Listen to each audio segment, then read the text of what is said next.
दिन से मैं देख रही हूँ दीदी सिर्फ हम लोग की क्लास लगा रही।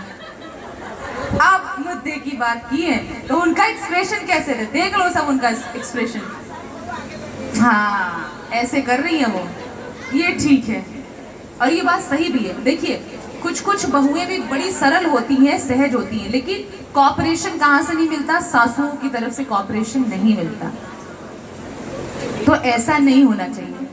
यदि आप चाहती हैं कि वो आपको अपनी माँ जैसा प्रेम करे तो आपको भी तो उसके लिए माँ बनना पड़ेगा। यदि हम कह रहे हैं कि बेटी कभी बहू नहीं बन सकती और बहू कभी बेटी नहीं बन सकती, पहली बात तो मैं ऐसा नहीं मानती, तो फिर सास भी कभी माँ नहीं बन सकती और माँ भी कभी सास नहीं बन सकती। तारतम्यता एक हाथ से थोड़ी ना, ताली जो है एक हाथ से बजती कभी नहीं बजती ना, दोनों हाथ से बजती है। तो आप जब अपनी बेटी जैसा प्यार उसे देंगी तो बेटी कभी सो रही है, थोड़ा लेट हो गया है, कुछ नहीं चलेगा। बहू यदि कभी सोने जगने में यदि लेट कर दी कभी, अब देखो यहाँ तो पूछताछ भी स्टार्ट हो गया है, मैं तो कभी नहीं बोलती ऐसा। यदि बहू को कभी ऐसा हो गया, मान लीजिए 5 मिनट लेट हो गई हो, तो उसके ऊपर मतलब एक्सप्रेशन ऐसा होता है महाराज, एक्सप्रेशन, वो एक्सप्रेशन ही सास का ऐसा होता है कि बस एक्सप्रेशन हो गया, बोलने की जरूरत है ही नहीं, इतना डरावना एक्सप्रेशन होता है वो, बहुत खतरनाक। तो हम सोचते हैं कि ऐसा ना हो, तारतम्यता बनी रहे। वो भी आपकी बेटी है, अगर बेटियां आपसे, आपकी बेटियां कुछ गलती करती है, आप उनको क्षमा कर देते हो, माफ कर देते हो, तो उनको भी क्षमा करिए, माफ करिए। और हाँ, बेटियों का भी, बहुओं का भी ये फर्ज है, यदि सास होने की वजह से जैसे माँ आपको डांटती है तो आप क्या करते हो, ठीक है थोड़ा बहुत आप भी अपसेट हो जाते हो, गुस्सा हो जाते हो, बाद में वापस मिल जाते हो, तो गांठ नहीं पालते हो ना। माँ से आपकी लड़ाई होती है या कुछ भी मनमुटाव होता है तो आप गांठ नहीं बांधते हो, तो वो गांठ जब सास से भी कुछ मनमुटाव हो जाए तो वो गांठ नहीं बांधना चाहिए। लड़ाई जो है मन का लड़ाई नहीं होना चाहिए, थोड़ी बहुत चलिए मनमुटाव हो गया कोई बात नहीं। जहाँ 4 बर्तन होते हैं ना, वहां पे चारों के चारों बर्तन को आप रखोगे, उठाओगे, खटकेगा। प्रेम के लिए थोड़ा सा चाहिए। अब सिर्फ मीठा ही मीठा रहेगा तो डायबिटीज होने की संभावना है। खट्टा मीठा तीखा मिक्सचर होना चाहिए, है ना। इसका मिक्सचर जिंदगी में बहुत जरूरी है। देखिए मेरी भाभी समझ रही है, बिल्कुल मिक्सचर होना बहुत जरूरी है जिंदगी में, है ना। हर कलर होना चाहिए जीवन में। तो कैलाश पर्वत पर हम चलते हैं। जैसे ही हमारे स्कंद जी को, कार्तिकेय को पता चलता है कि शादी होने वाली है, गणेश जी को पता होता है कि भाई शादी, अब हम लोग शादी के योग्य हो गए हैं, दोनों बड़े उत्साहित हो जाते हैं शादी के लिए, एक्साइटेड। अब सोचते हैं दोनों आपस में, लड़ाई भी हो जाती है, यहाँ भी लड़ाई हो रही है कि सबसे पहले विवाह मेरा होगा। कार्तिकेय कहते हैं, गणेश जी कहते हैं नहीं, सबसे पहले विवाह मेरा होगा। अब मैया क्या कहें, वो भी प्रिय है, वो भी प्रिय है। माता पिता के लिए अब 4 बच्चे हैं तो चारों एक समान दृष्टि से देखना होगा। इधर उधर हो गया तो फिर चारों बैठा के फिर अच्छे तरीके से बैंड बजाते हैं। इससे अच्छा भैया प्यार जो है चारों को, 2 है तो दोनों को समान, नहीं तो बच्चे ही बोलते हैं। देखिए मैया, जरा सा भी कभी इधर उधर हुआ कि देखो ये समझती, अगर आपने ऐसे भी बोल दिया देखो ये समझती है, तुमको इससे सीखना चाहिए, तो ये भी ना बोलो। बच्चों को ऐसा लगता है कि मैया आप ऐसे कैसे बोल रही हैं, आप तो उसको ज्यादा प्यार करती हैं। तो अब इन्होंने सोचा कि हम लोग को ऐसा कुछ काम तो करना नहीं है, कोई ऐसा नियम बनाना है जिससे हमारा काम भी हो जाए, ये लोग रुष्ट भी ना हो।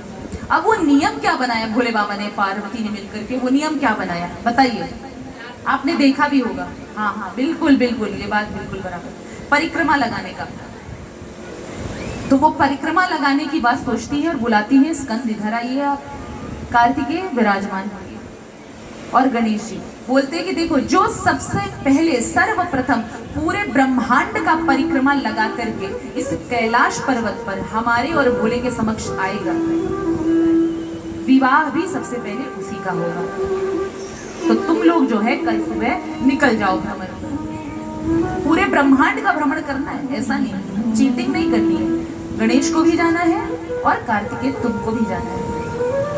अब सबने अलार्म लगा के, दोनों भाइयों ने सोचा, एक ने 4 बजे का लगाया, किसने 4 बजे का लगाया पता है? कार्तिकेय ने। कार्तिकेय बड़े एक्टिव थे और हमारे गणेश जी शरीर भी भारी है, थोड़े मोटे तगड़े थे। वो तो कहते हैं चलो देखा जाएगा, जब उठेंगे उठेंगे। उस पे मैं बाद में आती हूँ। अब वो सोचते मैं तो आराम से सोता हूँ, उसके बाद जब उठूंगा तो देखा जाएगा। अब कार्तिकेय तो टाइम से उठ गए, ब्रह्म मुहूर्त में अपना डेली का कार्य करके निकल गए ब्रह्मांड का भ्रमण करने के लिए। अब हमारे गणेश जी क्या सोचते हैं? देखते हैं तो भाई तो है ही नहीं, भ्राता निकल चुका है। अब मैं करूं तो क्या करूं? मैं अगर सोचूंगा कि थोड़ी दूर चल लूं, शरीर ऐसा मोटा तगड़ा, भूख भी लग जाएगी, बैटरी भी डिस्चार्ज हो जाएगी, 1 कोस तक भी नहीं चल सकता मैं तो। यहाँ तो पूरे ब्रह्मांड का भ्रमण करने की बात कहा है मैया बाबा ने। कैसे हो सकता है? ये तो मुझसे ना हो गया। करूं तो क्या करूं? थोड़ा दिमाग लगा रहे हैं, कहे नहीं अभी तो भूखा हूं। दातून वगैरह कर लेते हैं, सोचते हैं थोड़ा लड्डू खा लेता हूं, थोड़ा खाऊंगा पीऊंगा, एनर्जी आएगी तो बुद्धि काम करेगा, दिमाग चलेगा। बिल्कुल नहीं। अब अच्छे से खा पी के एकदम भोले बाबा ने अपना पेट भर लिया है। अब उनका दिमाग सोचने मंथन करने लगे कि क्या ऐसा किया जाए। उन्होंने सोचा कि वेद जो है बड़ा अच्छा उदाहरण बन सकता है, बड़ा अच्छा उदाहरण बन सकता है वेद। क्योंकि वेदों में क्या लिखा है कि जो बच्चा, जो बालक बालिका अपने माता पिता की बैठा करके प्रेम पूर्वक 7 प्रदक्षिणा कर ले, 7 फेरा लगा ले, तो उसे पूरे ब्रह्मांड में भ्रमण करने का फल मिल जाता है। बोलिए भक्त वत्सल भगवान की जय। तो कहते हैं कि चलो मुझे तो मेरा शस्त्र मिल गया, अगर भोले बाबा और मैया कुछ बोलेंगी तो वेद है ना। अब माता पिता को बैठा, अब माता रानी सोचती है कि बाप रे बाप, कार्तिकेय तो भ्रमण करने निकल गया और यहाँ गणेश तुम कब जाओगे? मैया एक काम करो, अभी बताता हूँ, अभी आप इन सब चीजों पर ज्यादा ध्यान न दें, अभी आप तो आसन लगाकर बैठ जाइए भोले बाबा के साथ में। तुम करने क्या वाले हो गणेश? माता जी अभी बताता हूँ, अभी कुछ बोल नहीं सकता, करके दिखाऊंगा ना। आप आसन पर अच्छे से आसन लगाइए और भोले बाबा के साथ बैठ जाइए बस। अब मैया रानी भोले बाबा के साथ बैठ गई। अब थाली सजाकर लेकर आते हैं हमारे गणेश बाबा, पूजा की पूरी सामग्री। पहले उनका पूजन करते हैं, पूजन करने के बाद आप फेरा लगाना शुरू कर दिया। मैया रानी सोचती है कि लगता है गणेश जगह नहीं है क्या, ये हमारा फेरा लगा रहा है, कहीं इसको ऐसा तो नहीं है स्वप्न में अपनी पत्नी के साथ इसको ऐसा लग रहा हो फेरा लगा रहा हो। ये कर क्या रहा है? एक फेरा बीता। मैया आप शांत रहिए, बैठी रहिए। भोले बाबा तो ध्यानस्थ है, आराम से बैठे हैं, कोई बात नहीं, उनको तो सब पता है, ध्यान मत है। एक फेरा लगाया, दूसरा फेरा लगाया, तीसरा लगाया, चौथा, पांचवा, छठा, 7वां। 7 फेरा लगाने के बाद गणेश जी स्टॉप हो गए। अब मैया बोलती अब तो बता दो। अब बताऊंगा, 7 फेरा हो चुका है, मेरा काम हो गया है मैया, अब चलो मेरा विवाह करो। क्या तुम्हारा मैं विवाह करूं? कार्तिकेय ब्रह्मांड का पूरा भ्रमण करने के लिए निकले हैं, तुम यहाँ पर 7 फेरा करके बोल रहे हो, हमारा परिक्रमा करके बोल रहे हो कि शादी करवाइए। किस बात के लिए? तुम दोनों मेरे लिए एक समान हो, मैं अनफेयर नहीं हो सकती हूँ किसी के लिए, तुम दोनों मेरे लिए एक जैसे ही हो। अच्छा मैया एक जैसे ही है, तो मैंने भी तो जो काम किया है वो शास्त्र आज्ञा के अनुसार ही किया है।